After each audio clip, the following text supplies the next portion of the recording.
Anywho, um, I was looking at some fun stuff today.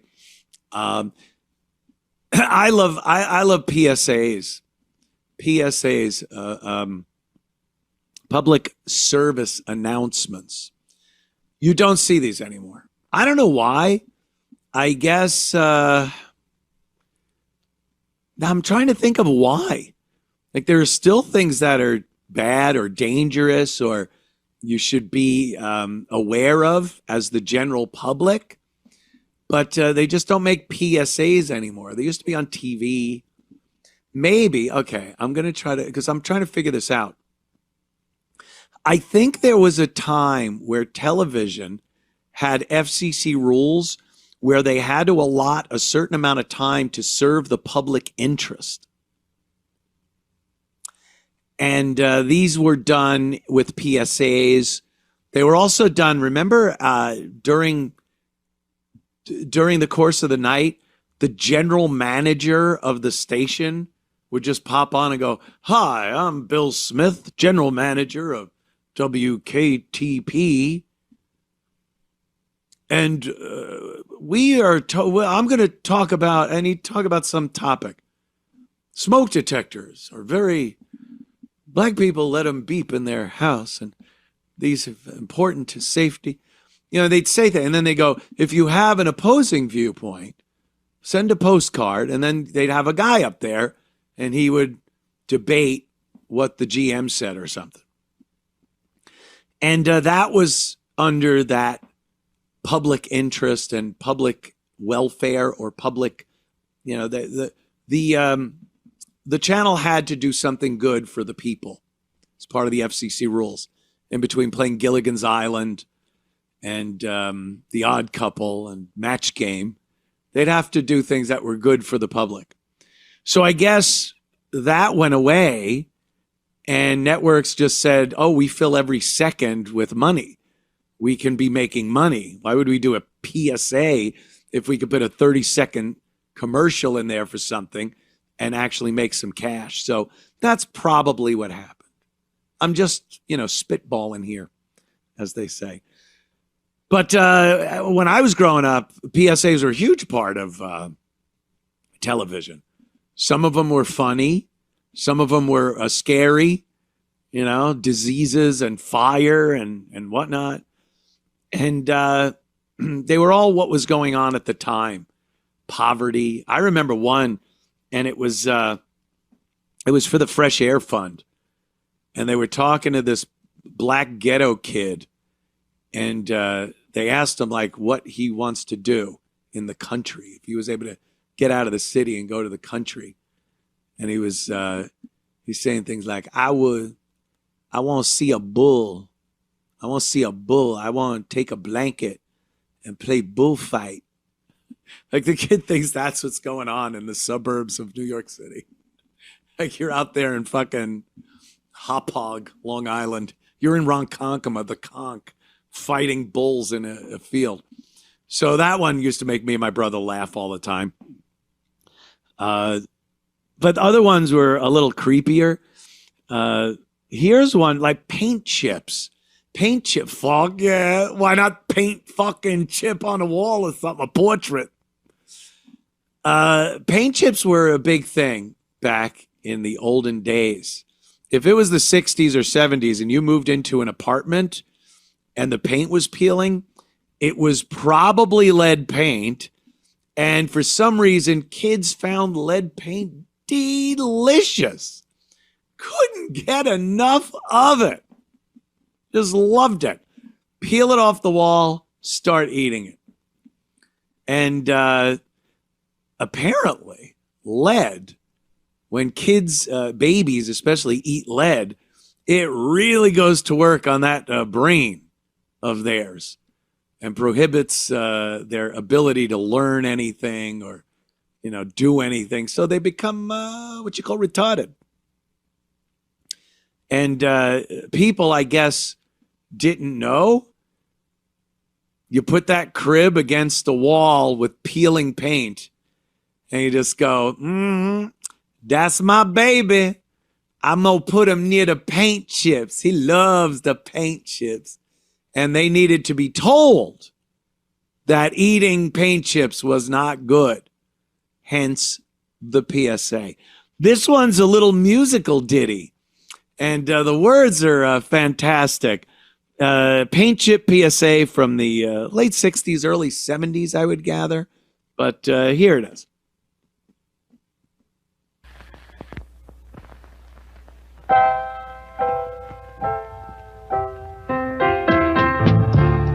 Paint chips peeling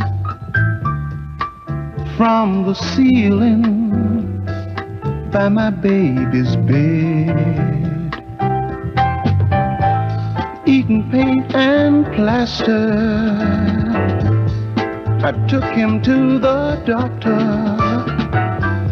Convulsions, lead poison, the ghetto malaria.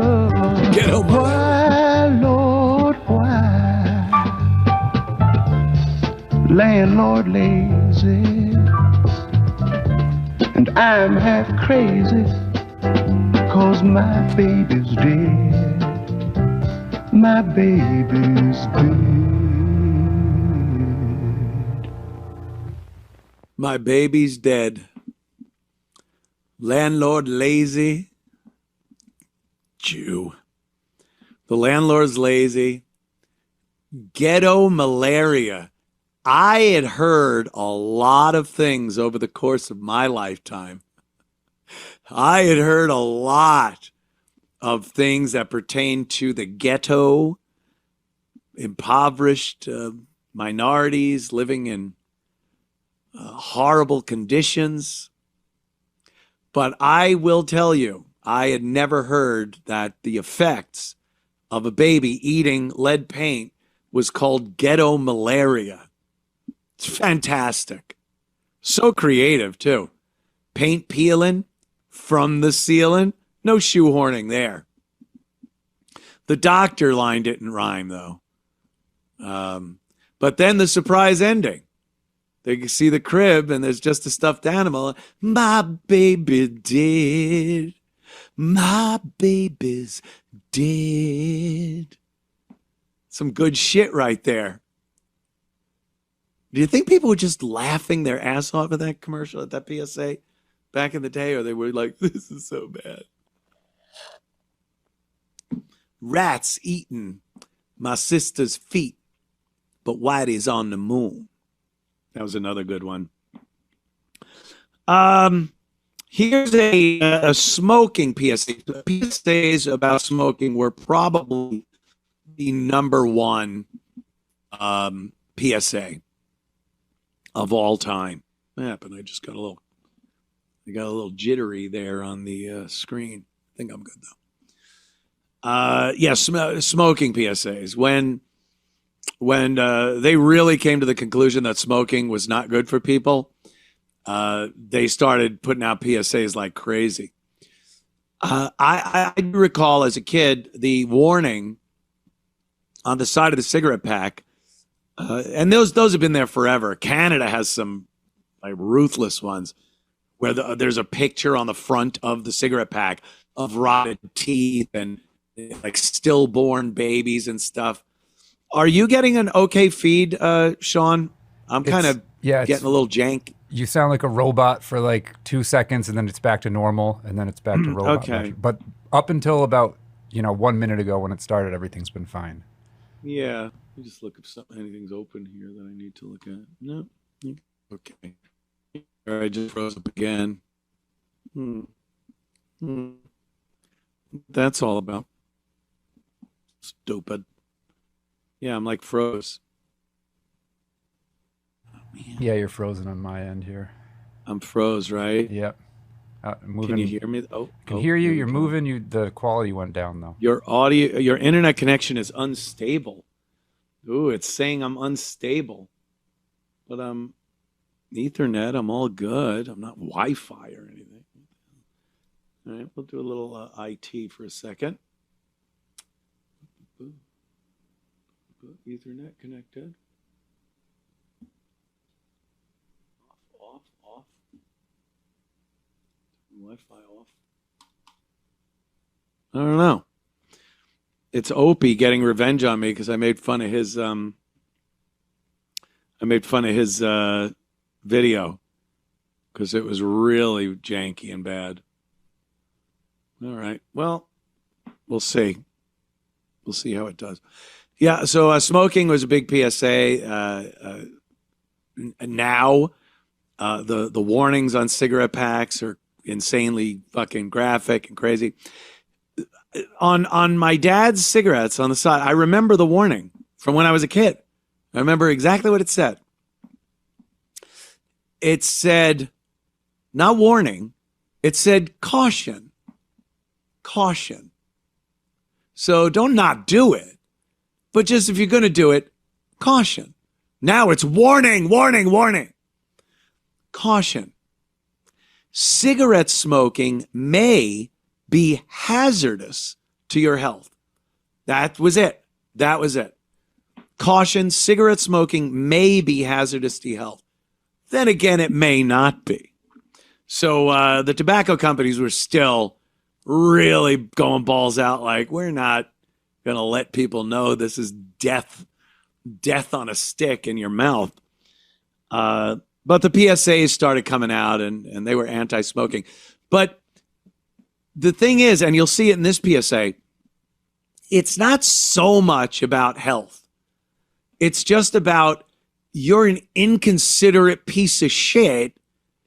You're smoking in our faces. And it's like, I don't like the smell or it makes me cough. But no one's really talking about, hey, asshole, you're fucking my health up here. So just an inconvenience. People are being assholes by smoking. And this guy in this commercial is a real asshole. People used to do this, kids. When you see this, people used to smoke at the dinner table while other people were eating, still in the middle of eating. I know, it's crazy. Watch. So here we are in the middle of nowhere. So I stopped the car to take a look at the map. Anybody mind if I smoke? All of a sudden, I do. appears this very old man. I do, Uncle Harry. You do what, John? Mind. I mind if you smoke. I mean, you did ask if anyone minded if you smoke. Well, John, everybody says that as a sort of a courtesy. You know, before they light up. Courtesy is very nice, Uncle Harry. I appreciate that. It's nice to know you wouldn't smoke if it's bothering somebody. John, how is my smoking bothering you? Bothers me too, Harry. What is this? You guys kidding me or something? I don't smoke. Bunch Why of should I breathe in fags. your smoke? Besides, it gives me a sore throat. Smells bad while I'm eating, Harry. It makes me cough. And Harry, the ashes on the carpet. Uncle Harry, we love you, but not your cigarette. Well, thanks for telling me. I didn't realize. Next Puts it out time, in the tell kids' them you mind fucking very dinner. much if they smoke. It's a form of air pollution you can live without. Tuberculosis. Like, we love you very much, Harry. How do you love that guy? He's an insufferable prick. Lighting up at the dinner table. That was a thing. And he's talking and it's in his mouth. Someone's trying to eat and smoke is going in their face. And this was a thing for a long fucking time. That was common practice for many, many years. And the little gay hippie kid talking to his uncle like that, maybe in the PSA, it worked. You don't like it? Go eat somewhere else. You're going to let your kid talk to me like this? I'm your uncle. Fuck off. That's what would have happened. But then he takes it and he's like, oh, okay, am I bothering you? And then just puts it out in the middle of the food. Those were some good old days. I truly think that's what MAGA stands for. Being able to light up at the table again. Tell people to go fuck off. Yeah, I smoke. And we got one more here. This one is for something called juvenile decency. I know from movies and news programs, documentaries from the 50s, there was something called juvenile delinquents. These were your, your teens of the day. You know, when they say teens now, that was your teens back then. And they were, you know, your greasers, ba ba ba ba ba bang a dang dang, leather jackets, you know, causing mischief and mayhem. Nothing too crazy. But they were juvenile delinquents. And there was a lot of PSAs about juvenile decency. Like they even back then, they were trying to come up with programs to help teens get into more productive activities than being these delinquents. Then I guess in the 60s, it stopped being a problem with like greasers and the ba ba ba ba ba ba ba ba ba guys. And well, black people started acting up in the 60s with the civil rights movement and all. And this is old. This is from the 60s, I would imagine. And it's a young black man, and he's talking with a guy. What's the guy's name? We'll see it when it starts. About problems in the black community that is causing this juvenile delinquency and how it could be helped. And it sounds very, very familiar because after 60 years, the same fucking shit. And the programs are just as ineffective. It just doesn't work. And so here's juvenile decency PSA. You know, listening to the news today, it sometimes seems we only hear bad news about bad kids. Well, in this series of reports, I'm delighted to bring you some good news about good kids. And I can't think of a better example than young Gilbert Gilbert right here. Recently chosen Boy of the Year by the Boys Clubs of America. Gil, it's a pleasure to have you with us today. And I'm delighted you're here, but tell me, is it true are most young people today on that soap opera road to ruin? They sure aren't, Mr. Swayze. But that doesn't mean that they don't have problems. They've got lots of them. From drug abuse and VD, through broken homes and lack of jobs. But thanks to organizations like the Boys Clubs of America, most young people today have a real chance to become good, solid citizens. Well, thanks, Gil, for that fine report. And ladies and gentlemen, this is John Cameron Swayze, urging you to help spread good news about good kids and build juvenile decency through the Boys Clubs of America. Yes. If this can do it, so can you. How's that working out? How's that whole boys club thing working out?